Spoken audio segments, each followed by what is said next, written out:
에베소서 2장 19절부터 22절까지 저와 성도님들 한 절씩 번갈아 가며 읽겠습니다. 그러므로 이제부터 너희는 외인도 아니요 나그네도 아니요 오직 성도들과 동일한 시민이요 하나님의 권속이라. 너희는 사도들과 선지자들의 터 위에 세우심을 입은 자라.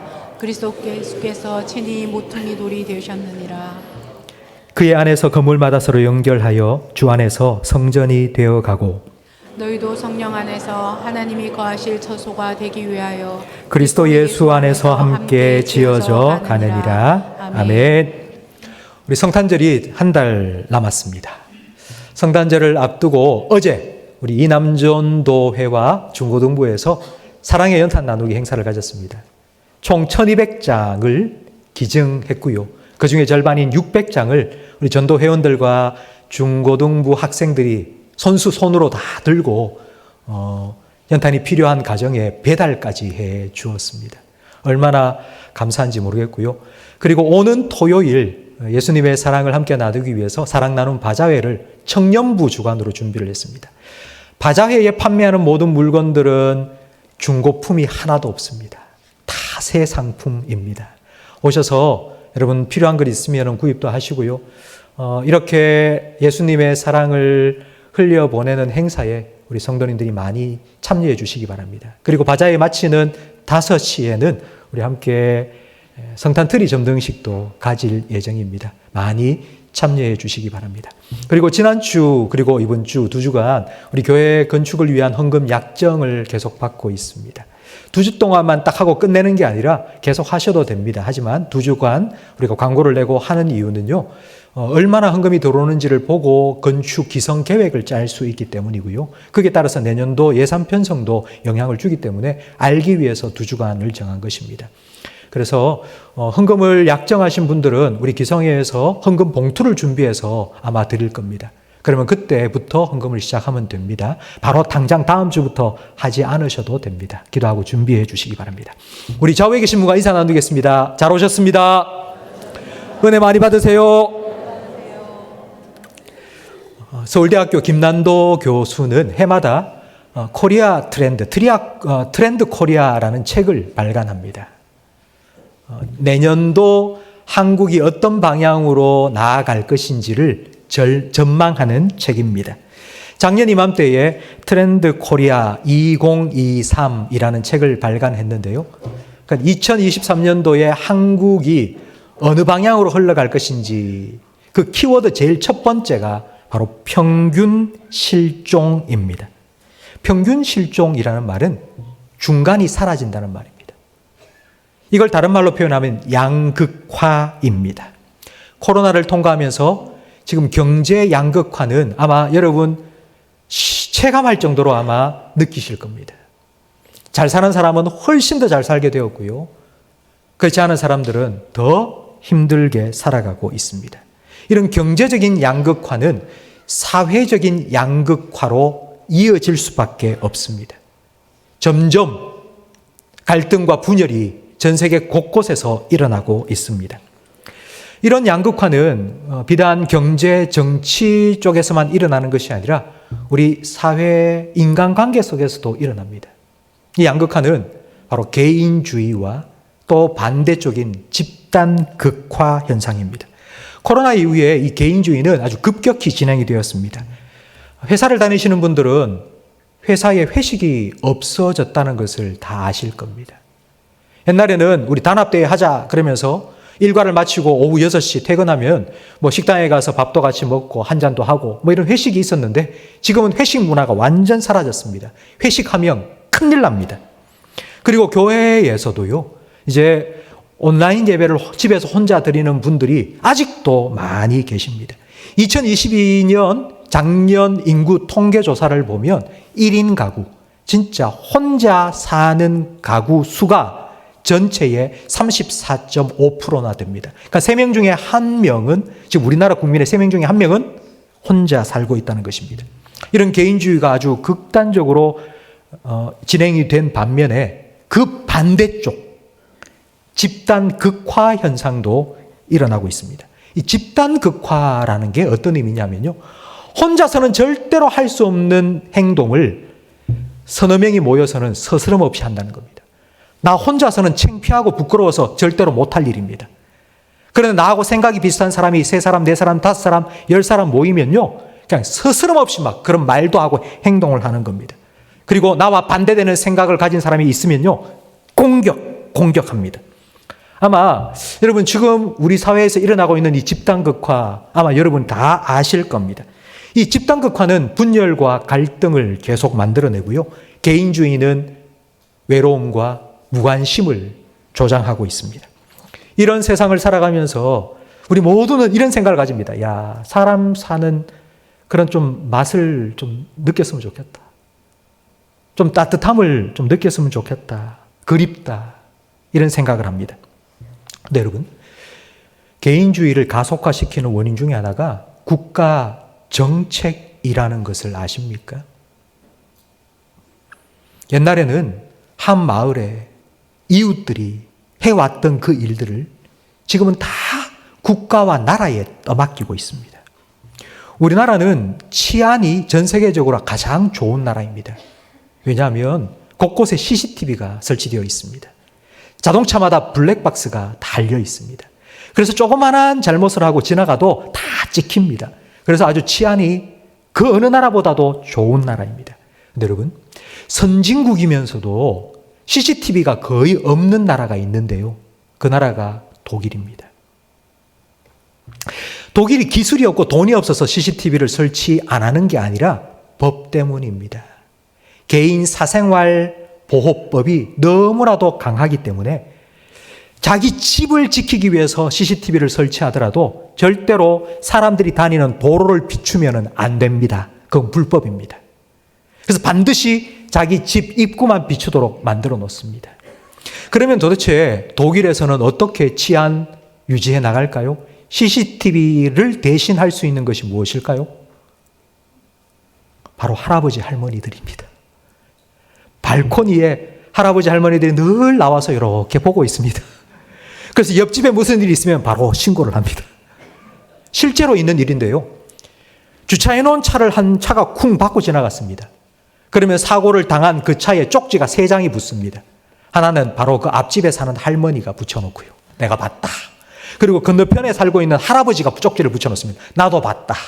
그리고 사고를 낸 사람이 사고 처리를 해드리겠습니다 하고 쪽지를 붙인답니다. 한번 사고가 나면 최소한 3장의 쪽지가 독일에는 붙는다고 합니다. 여러분, 마을에 함께 사는 이웃들이 해왔던 일들을 지금 우리는 국가 차원으로 자꾸 넘기고 있습니다. 정신건강? 그럼 복지사가 해야지. 육체건강? 의사가 맡아야지. 교육? 학교에 보내면 돼. 학원에 보내면 돼. 효도? 국민연금 나오잖아. 연금 받아 살면 되지.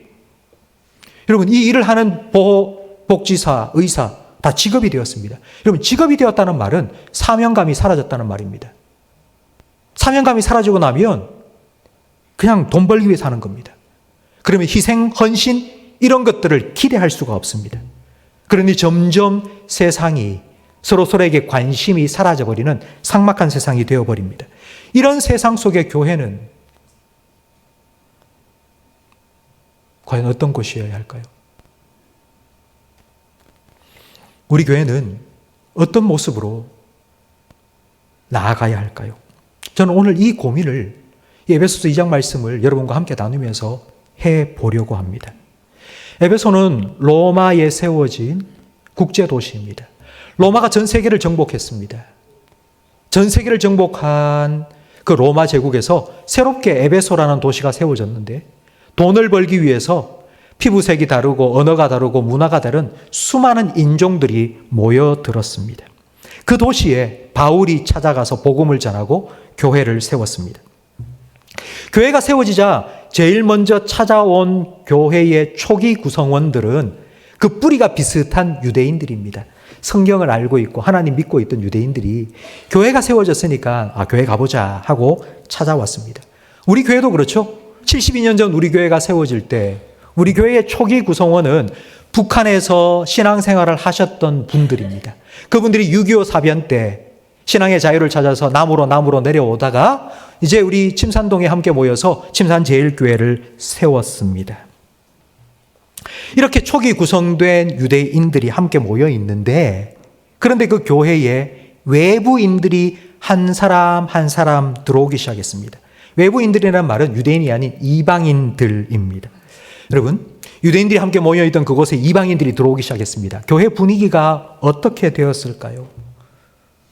우리가 믿는 하나님 믿고 복음을 듣고 구원을 받은 사람이 한 사람 두 사람 늘어나니까 와, 너무 기쁘다, 환영합니다, 이런 분위기였을까요? 그렇지 않을까요? 제가 앞에서 에베소 도시를 말씀드렸는데요. 사실 이 에베소 도시는 우리가 살고 있는 대구와 좀 분위기가 다른 도시입니다. 대구는 전국에서 여름에는 덥고 겨울에는 추운 도시로 유명하죠. 그 이유는 대구가 분지이기 때문입니다. 그래서 뜨거운 바람이 한번 불어 들어오면요, 꽉 막혀서 나가지가 않습니다. 그래서 계속 더운 거고요. 찬바람이 한번 불어오면요, 빠져나가지 않습니다. 그래서 계속 추운 거고요. 그런데 사람도 마찬가지입니다. 사람이 대구에 살면요, 빠져나가지도 않고요, 대구에 사람들이 많이 들어오지도 않습니다. 그러다 보니 사람들을 만나면 사람들을 어떻게 대해야 될 줄을 모르는 거예요. 아, 새 사람이 왔다. 그럼 환영하고 마음속으로는 와, 반갑다, 환영한다, 이런 마음은 있는데 어떻게 해야 될지를 모르는 거예요. 그런 적이 많이 없으니까. 사람이 많이 들어오지도 않고 나가지도 않으니까. 그래서 반갑기는 반가운데 표현을 못하는 거예요. 그래서 외지 사람들이 대구 사람 보면 대구 사람들은 늘 화가 나 있는 것 같아. 말하는 게 싸우는 것 같아. 그런 말을 들으면 대구 사람들은 이렇게 말하죠. 사실 우리 대구 사람들은 속정이 깊은데, 속정이 깊다는 말은 겉으로는 그렇지 않다는 걸 인정하는 겁니다. 여러분, 에베소 교회의 모습이 이렇지 않았을까요? 기존에 있던 교인들이 있는데 새로운 신입 교인들이 들어왔어요. 근데 서로 잘 어울리지가 않는 거예요. 눈에 보이진 않지만 뭔가 가운데 선이 쫙 그려져 있는 것 같은 거예요. 그래서 바울이 에베소서를 써보낸 겁니다. 우리 19절 말씀을 화면을 보면서 함께 읽어보겠습니다. 그러므로 이제부터 너희는 외인도 아니요 나그네도 아니요 오직 성도들과 동일한 시민이요 하나님의 권속이라. 제가 앞에서 설명드린 에베소 도시의 모습, 교회의 상황을 한번 생각해 보면 바울이 왜 이런 표현을 했는지 쉽게 이해가 됩니다. 외인도 아니고 외국 사람이 아니고 왔다가 가는 떠내기도 아니고 동일한 시민이다. 로마 제국이 세계를 통일했는데요. 로마 제국 안에는 두 종류의 사람만 있었습니다. 로마 시민과 그렇지 않은 사람. 로마 시민은 모든 특혜를 다 누렸고요. 그렇지 않은 사람들은 무시당하고 천대받았습니다. 좀 쉽게 이해하려면요, 조선시대에 우리나라의 양반과 쌍놈 같은 차별과 구분이 있었다는 겁니다. 그래서 지금 우리나라 사람들도 미국 시민권, 와, 미국 시민권 그거 갖고 싶다 생각하는 것처럼 로마 시민권을 갖고 싶어 했습니다. 그런데 에베소 교회에 모여있는 교인들 사이에도 이런 구분이 생긴 거예요. 그래서 바울은 아니다. 로마 시민이 아닌 뭐 쌍놈 이렇게 구분하지 말고 우리 모두 다 하나님 나라의 한 백성이다. 우리는 다 한 나라 백성으로 소속감을 가지자고. 우리는 한 팀이라고. 성도 여러분, 여러분은 소속감을 가진 적이 있으십니까? 내가 어디에 소속됐다고 느낀 적이 있으십니까? 저는 최근은 아닌데요. 제가, 우리 대한민국 국민이다. 내가 대한민국 백성이다. 이걸 강하게 느낀 적이 있습니다. 그때가 언젠가니? 2002년. 혹시 그때 여러분 빨간 옷을 안 입은 분이 계십니까? 한 번쯤은 다 입어 오셨을 거예요. 다 빨간 옷 입고 함께 모여서 뭐 집이든지 아니면 도로든지 뭐 로타리든지 모여서 우리 다 알죠? 대한민국 소속감을 느끼는 거예요. 소속감. 우리 교회에서는 정교인 체육대회를 합니다. 체육대회 참석하세요. 참석하세요. 여러분 왜 체육대회 참석하라고 할까요? 소속감을 느끼라고요. 많은 성도들이 이렇게 생각하세요. 나 교회 가도 뭐 아는 척도 안 하고 뭐 그런 것 같다고. 여러분 소속 안 되는데 어떻게 소속감을 가집니까? 자기가 소속되지도 않았으면서 어떻게 소속감을 느낄 수 있단 말입니까? 하시라고, 참여하시라고. 함께 모여서 소속이 되어야지 소속감을 느낄 수 있지 않습니까? 12월 17일 주일 오후 예배 때 우리 구역별 성경 퀴즈 대회를 합니다. 에베소서, 빌립보, 골로새, 옥중서신을 범위로 해서 우리 구역별로 대항하여서 성경 퀴즈 대회를 합니다. 왜 이런 걸 할까요? 한 구역으로 소속감을 가지라고. 그래서 이런 행사들을 하는 거예요. 우리는 외인도 아니고 나그네도 아니고 뜨내기도 아니고 그냥 왔다가 가버리는 사람이 아니라 우리는 한 백성이고 한 시민이라고. 지금 바울은 교인들은 한 나라의, 하나님 나라의 한 백성이라고 말씀합니다. 그리고 다시 한번 19절 말씀을 함께 읽겠습니다. 그러므로 이제부터 너희는 외인도 아니요 나그네도 아니요 오직 성도들과 동일한 시민이요 하나님의 권속이라. 한 시민일 뿐만 아니라 하나님의 권속이라고 말합니다. 여러분 하나님의 권속이라 할 때 이 권속은 가족이라는 뜻입니다. 근데 저는 이 가족이라는 말보다 식구라는 말이 더 좋습니다. 가족과 식구 중에 어느 게 더 큰 개념일까요? 어떻게 생각하세요? 가족과 식구 중에 어느 쪽의 범위가 더 넓을까요? 가족은 혈연 관계로 맺어진 집단입니다. 그런데 한 가족도 함께 살지 않는 가족이 많습니다. 한 가족도 얼굴도 보지 않고 사는 가족이 될 수 있습니다. 근데 식구는요? 식구는 말 그대로 한 입으로 같이 먹는 사람들입니다. 혈연 관계가 아니어도 법적으로 남남이라도 한 가족이 아니더라도 한 식구가 될 수 있죠. 함께 모여서 같이 밥 먹고 같이 라면 끓여 먹고 그러면 식구가 되는 거예요. 여러분은 이 식구라는 것, 한 식구다 이런 걸 느껴본 적이 있으십니까? 제가 두 번째 섬겼던 교회에 함께 교회를 섬겼던 부목사님이 4명이 있었습니다. 그 중에 한 명은 나이가 좀 많았고요. 나머지 3명의 부목사, 저하고 포함해서 3명은 나이가 거의 비슷했습니다. 한두 살 차이였는데요. 그런데 그보다 더 중요한 건 다 자녀들이 2명씩 있었습니다. 근데 그 2명씩 자녀들의 나이가 똑같았던 거예요. 그래서 어린이집도 같이 보내고, 뭐 장을 보러 간다? 그러면 사모님들끼리 연락해서 같이 가고요. 국수를 끓였다? 그럼 같이 모여서 먹고요. 어디 놀러 간다? 그러면 같이 뭐 우방랜드 같이 가기도 하고요. 참 재밌게 보냈습니다. 진짜 한 식구가 되었다는 느낌을 가졌습니다. 여러분, 우리가 어떻게 한 시민이 되고 그리고 한 식구가 되었을까요?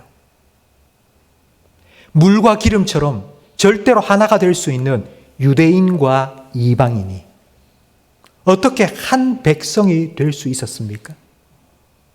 절대로 겸상을 하지 않는 양반과 쌍놈이 어떻게 한 식구가 될 수 있습니까? 그게 오늘 본문 앞에 나오는 14절 말씀에 나옵니다. 여러분, 이 14절 말씀을 함께 읽을 때에 하나님께서는 서로 다른 우리를 양반과 싼놈처럼 절대로 하나가 될 수 없고 유대인과 이방인처럼 절대로 한 백성이 될 수 없는 우리를 어떻게 하나 되게 하셨는지 그 방법이 무엇인지를 한번 이 말씀 속에서 찾아보시기 바랍니다. 우리 함께 읽겠습니다. 그는 우리의 화평이신지라 둘로 하나를 만드사 원수된 것 곧 중간에 막힌 담을 자기의 육체로 허시고 법조문으로 된 계명의 율법을 폐하셨으니 이는 이 둘로 자기 안에서 한 세 사람을 지어 화평하게 하시고 또 십자가로 이 둘을 한 몸으로 하나님과 화목하게 하려 하심이라. 아멘. 예수님께서 하셨다고 한마디로 할 수 있습니다. 예수님께서 하셨어요. 근데 예수님이 어떻게 하셨는 거 아니? 유대인과 이방인, 양반과 싼 놈 사이에 보이지 않게 막혀있는 담이 있었어요. 근데 그 담을 무너뜨린 거예요. 그 담이 어떤가 하면 서로를 원수되게 만든 거예요. 그럼 도대체 그 원수되게 만들고 서로를 갈라놓는 그 담이 무엇인가? 그게 율법이라는 거예요. 예수님께서 십자가로 그 율법을 무너뜨려, 깨뜨려, 폐하셨다고 말씀합니다. 여러분, 그렇다면 이 율법이라는 게 과연 어떤 걸까요? 율법. 율법은 이런 겁니다. 쉽게 설명하자면 율법 나는 잘 지켜. 너는 왜 못 지켜? 나는 지금 잘해. 너는 왜 안 해? 바로 이게 율법입니다. 나는 잘하는데 넌 왜 못해? 나는 잘 지키는데 너는 왜 안 해? 여러분, 이런 말 한마디가 소속감과 친밀감을 깨뜨리는 주범입니다. 이런 말 한마디는 서로를 비교시키고 판단하고 정죄하고 차별합니다. 소속감은 사라지고 소외감을 만들고요. 친밀감은 사라지고 거리감을 느끼게 됩니다. 우리 교회는 주일날 점심 식사를 우리 온 성도들이 함께 만들어서 나눕니다. 저는 우리 교회의 점심 식사 봉사를 자랑합니다. 우리 주변에 있는 교회에 목사님들 함께 모이면 거의 연말 되면 하는 말이 거의 똑같습니다.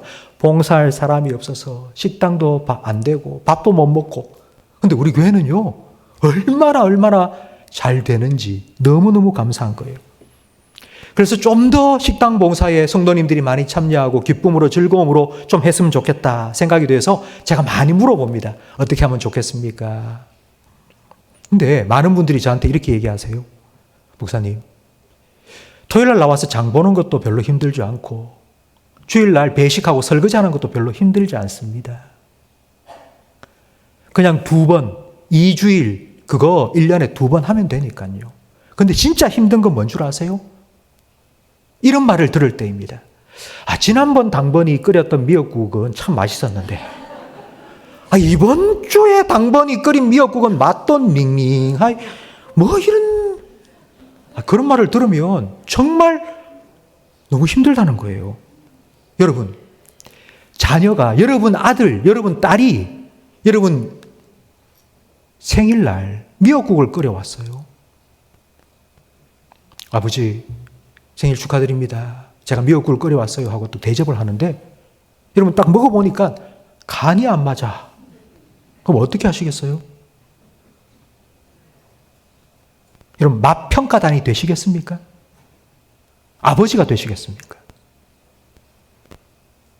맛이 없어도 고맙다. 아이고 그래 내 생일이라고 이렇게 네가 정성껏 끓여왔네. 다 먹을 거 아닙니까?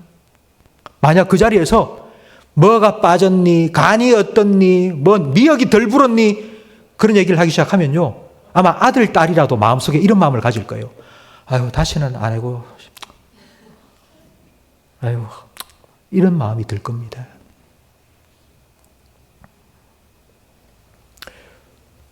여러분, 만약에 우리 구역별로 함께 점심 식사를 준비하는데, 만약 어떤 구역이 사람들이 많이 모이지 못해서 식사를 준비할 수가 없었어요. 그래서 이번 주에는 우리 구역이 식사 준비할 사람이 없어서 컵라면 준비했습니다. 그래서 막 물 끓여서 컵라면을 막 부어줘요. 어떻게 하시겠어요? 그럼 어떻게 하시겠습니까?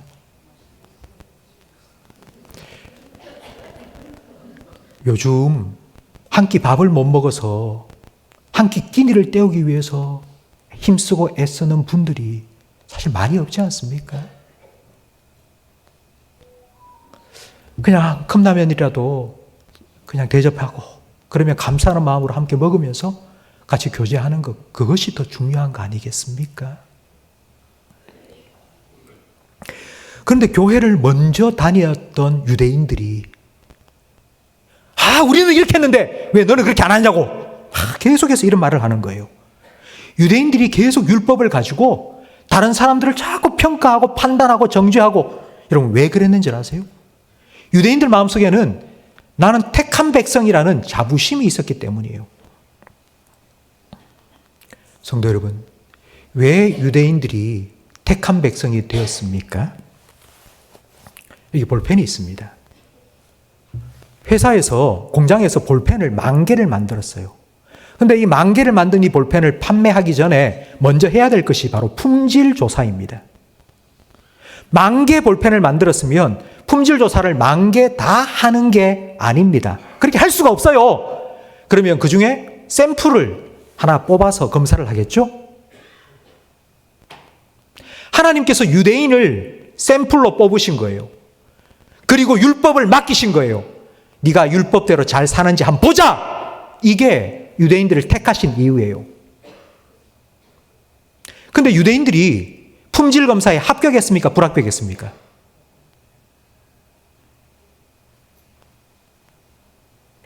불합격했죠.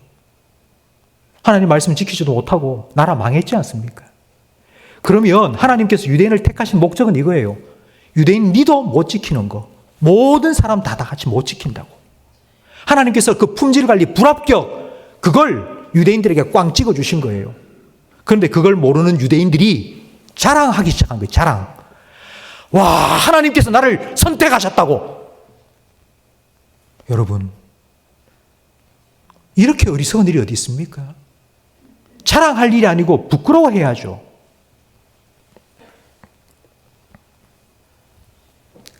하나님께서는 유대인이라는 샘플을 딱 선택하셔서 너도 못하고 우리도 못하고 우리 다 못하는, 우리는 다 하나님 앞에서 죄인이라는 걸 보여주신 것입니다. 우리나라 헌법 제11조가 뭔 줄 아십니까? 우리나라 헌법 제11조, 모든 국민은 뭐 앞에서 평등하다. 법. 잘 아시네요. 모든 성도는 뭐 앞에서 평등하다? 하나님 앞에서, 십자가 앞에서 평등합니다. 어떻게 평등하죠? 하나님의 은혜가 필요한 죄인으로서, 하나님의 구원이 필요한 죄인으로서, 똑같은 죄인으로서 우리는 평등합니다. 이런 똑같은 죄인들이 함께 모인 곳이 교회입니다. 이 교회에서 네가 잘났네, 내가 잘났네 할 수가 없다고요. 그래서 20절 말씀에는 교회가 어떤 곳인지를 잘 보여주고 있는데요. 함께 읽어보겠습니다. 너희는 사도들과 선지자들의 터 위에 세우심을 입은 자라. 그리스도 예수께서 친히 모퉁이 돌이 되셨느니라. 아멘. 사도들과 선지자들의 터는 성경입니다.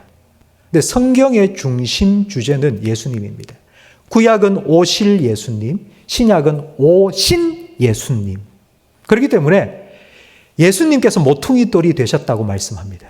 그러니까 예수님께서 교회의 기초요, 예수님께서 교회의 핵심이요, 예수님께서 교회의 가장 중요한 분이라는 의미입니다.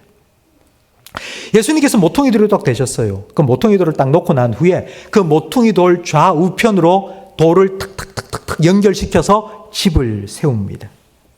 그래서 교회는 너무너무 중요한 게 바로 연결된다는 겁니다. 예수님과 연결되어서 함께 지어져 가는 게 바로 교회입니다.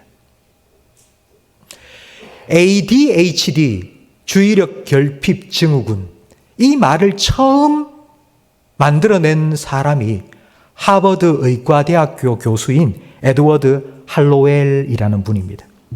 근데 에드워드 할로웰 이분이 인간에게 가장 중요한 2가지 경험이 있다고 말했는데요. 그 2가지 경험이 바로 성취와 연결입니다. 성취는 지금 내가 하고 있는 일을 성공하는 겁니다. 내가 1등을 하고, 그리고 내가 진급을 하고, 뭐 이런 것들이 바로 성취입니다. 근데 거기에 반해서 연결이라는 것은 나와 함께 살아가는 사람들과의 관계입니다. 성취와 연결 둘 중에 더 중요한 것, 그것은 바로 연결이라고 말합니다. 아무리 성취해도 연결이 되지 않은 사람은 불행하게 산다는 거예요. 그래서 그 책에서 이렇게 한 가지 예를 듭니다. 요즘 맞벌이 부부가 많은데요. 아내가 밖에 나가서 열심히 일하고 집에 돌아오니 아이가 막 찡얼찡얼 대고 있는 거예요. 어린아이가 배고프다고 찡얼찡얼 대고 있는 거예요.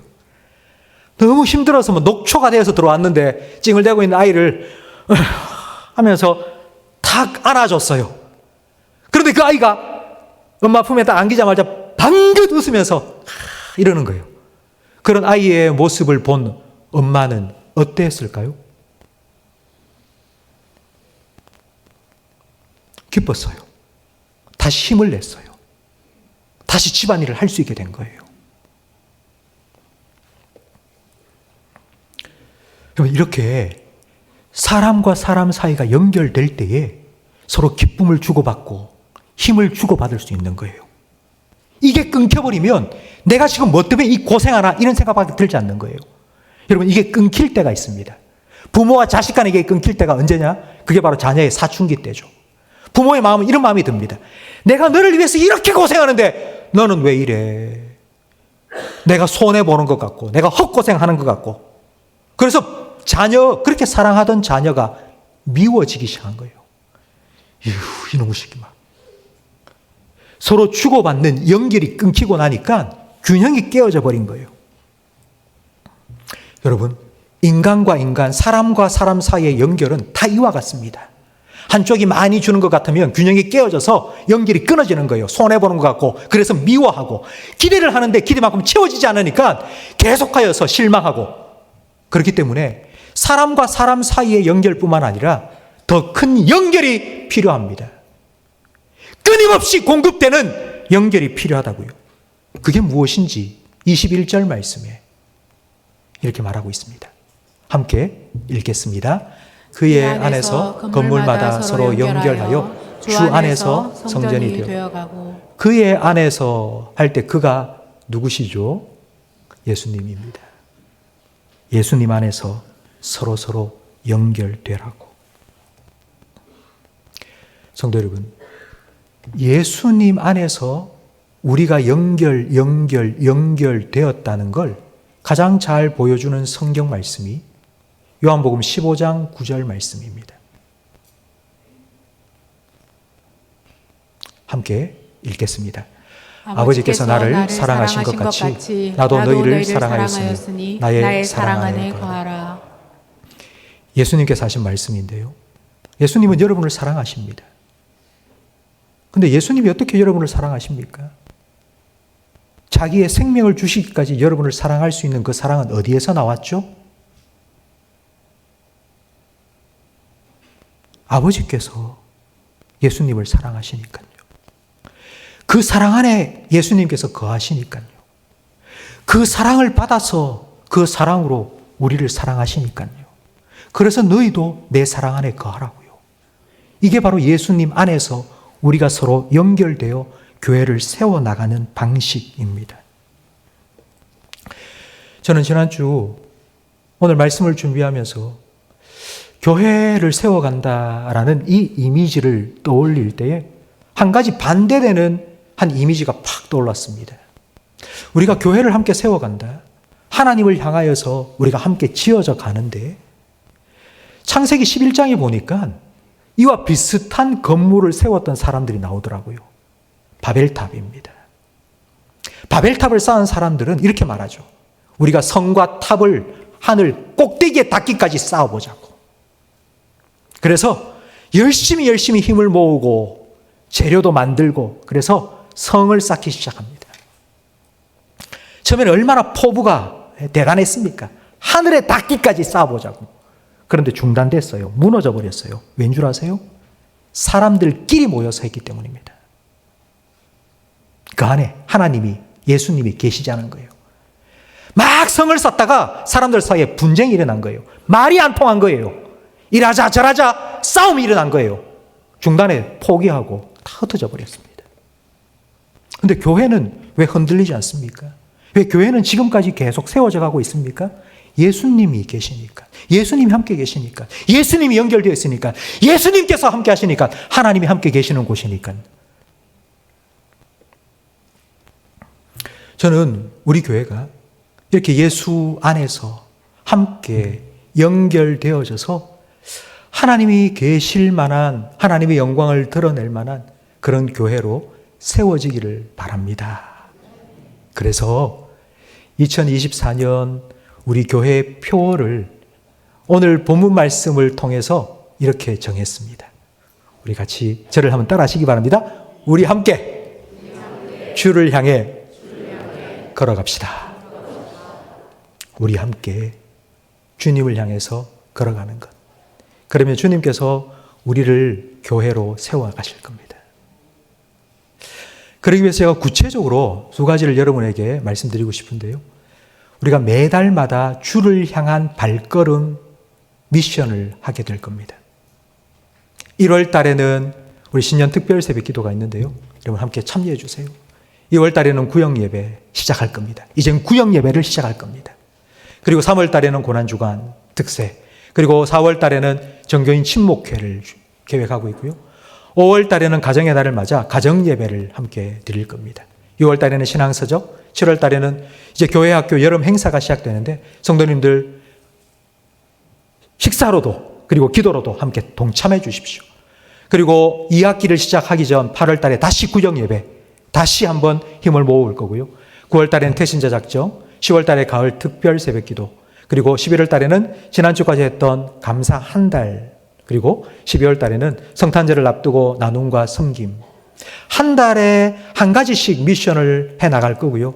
미션을 해나가시는 분들에게 교회에서 스티커와 액자를 드릴 겁니다. 그래서 12개를 딱 만들면 우리 12월 달에는 시상을 하도록 하겠습니다. 나는 한 주 빠졌다, 한 달 빠졌다. 그러면 대체할 수 있는 성경 통독이나 성경 필사, 베스 성경대학 참여 등 다른 서브 미션도 준비를 하도록 하겠습니다. 여러분, 혼자 하라고 하면 이거 못합니다.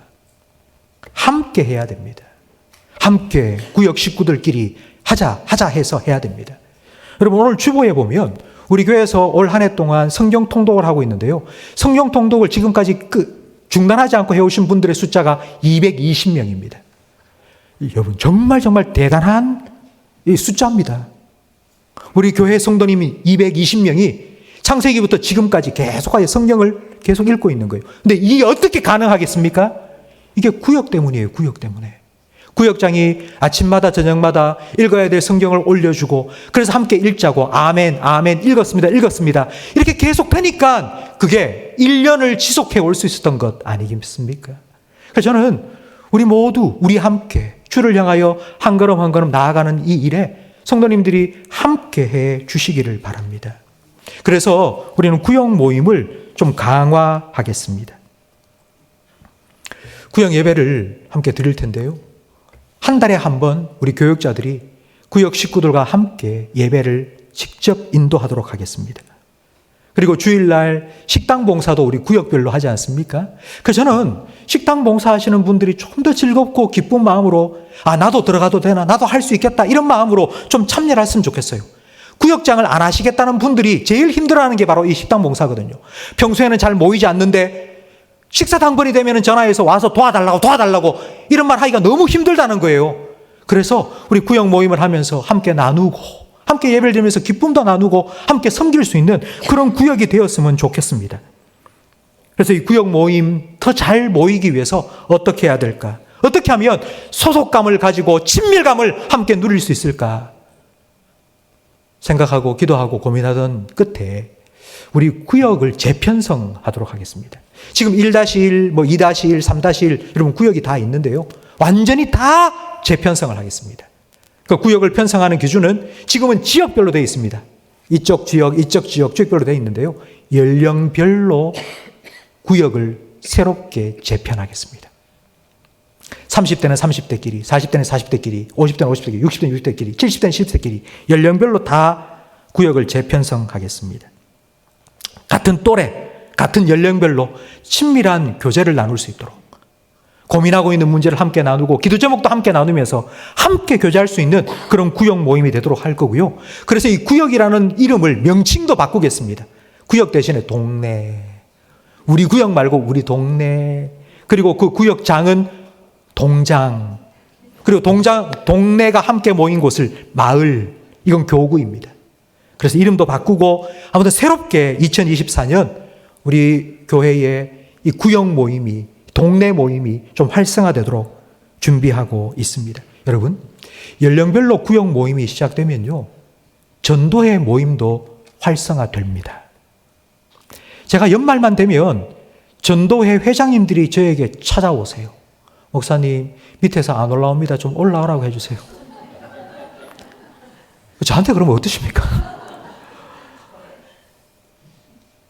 어떻게 보면 우리 교회 안에 모임인데도 교회 안에 모임이 끼리끼리 모임인 거예요. 너무 좋아요. 그래서 올라가라 해도 올라가지도 않고 그냥 자기끼리 모여서 우리끼리 너무 좋은 거예요. 제가 앞에서 말씀드린 것처럼 지금 양극화 현상에 개인주의가 있으면 집단 극화가 일어나고 있는 것처럼 교회에서도 개인주의에 그냥 뭐 나 혼자 신앙생활 잘하지 하는 분들이 있는 반면에 그냥 우리끼리 똘똘 뭉쳐서 우리끼리 재밌게 지내면 되지. 그래서 뭐 그렇게 되고 있는 것 같은 거예요. 저는 공동체, 우리끼리 함께 모여서 함께 즐거운 공동체를 만들어가는 것, 여기서 끝나면 안 되겠다. 이 공동체를 넘어야 되겠다. 교회가 그냥 우리끼리 모이는 기쁨, 그걸 넘어서서 교회가 신앙 생태계를 형성해야 되겠다는 생각이 들었습니다. 여러분, 생태계라는 말을 들어보셨죠? 생태계라는 건 이런 겁니다. 공기, 습도, 햇볕, 물, 강수량, 대지, 식물, 동물, 인간, 이 모든 것이 다 함께 어우러진 것이 바로 생태계입니다. 그냥 우리끼리 잘 모여서 뭐 즐겁고 기쁘게 뭐 친목회도 하고 뭐 하자, 그게 아니고요. 그냥 우리 모두, 우리 교회의 모든 것들이 다 하나님을 모시고 그리스도 안에서 서로 연결되어서 소속감을 갖고 친밀함을 누리면서 함께 교회를 세워가는 그런 신앙 생태계를 만들어가는 그런 교회가 되면 얼마나 좋을까. 저는 지난주에 내년 한 해 우리 교회가 어떤 방향으로 나아가야 될까 고민하고 생각하면서, 그러니까 제가 최종적으로 가졌던, 하나님께서 제 마음속에 품게 하셨던 한 단어가 있다면 바로 이겁니다. 생태계를 형성한다.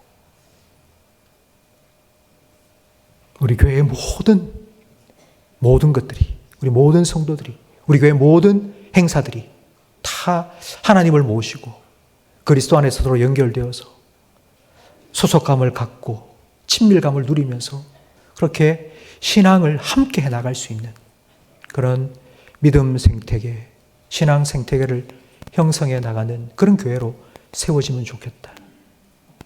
성도 여러분, 이게 저 한 사람의 그냥 생각으로 끝나지 않기를 바랍니다. 여러분 한번 상상해 보십시오. 한번 생각해 보십시오.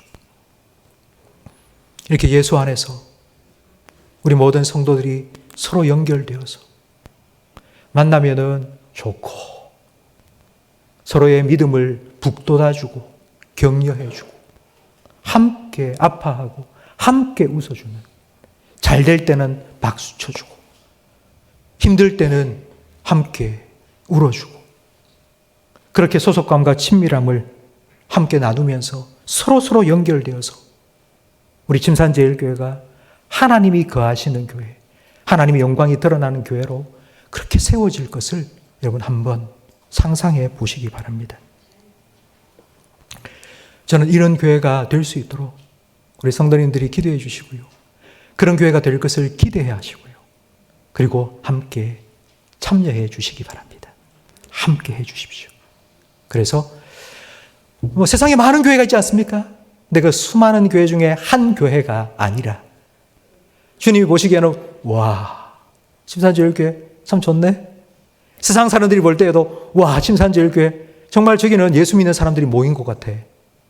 이런 칭찬을 들을 수 있는 그런 우리 교회로 함께 세워나가는 2024년 한 해가 되기를 예수님 이름으로 축원합니다.